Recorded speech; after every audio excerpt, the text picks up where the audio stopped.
姆明是芬兰的一个 IP， 具有80年的历史了。姆明呢，觉得它很可爱了，就胖胖的、白白的，感觉好像它是一只河马。不是河马，它是姆明谷中的一个精灵。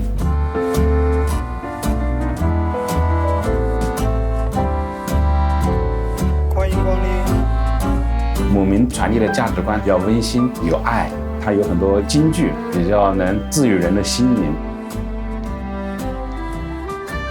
我们这个店更多的把喜欢姆明想传达它这种治愈的精神是放在第一位的，帮商业放在第二位的。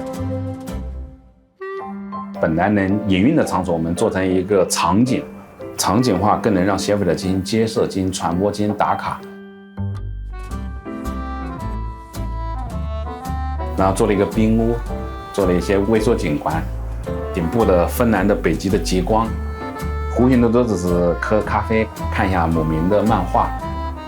操作间跟厨房是做的姆明的城堡，姆明的家，上面有红瓦，下面有绿墙，基本上是想还原姆明谷的这种一个环境。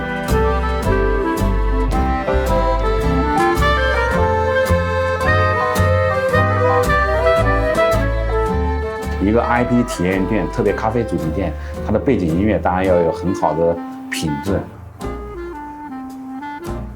是芬兰的品牌，它也想能不能用到芬兰的音响，真实的声音。我觉得真力这个品牌就是干这个事情的呀。中间有做了一个这个极光的带，很难去安装，只能在这一圈去想办法。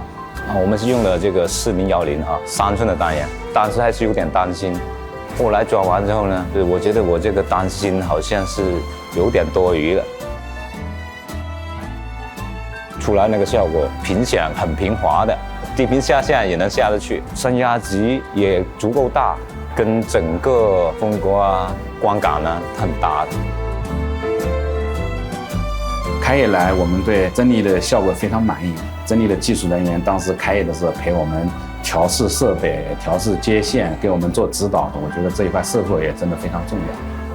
比较专业的听众，他会听出音响不一样，他会去看。他说：“哎老，你们家用的是真力的音响？”我说是的，对。真力音箱确实对品质的提升、客户体验度提升还是有很大帮助的。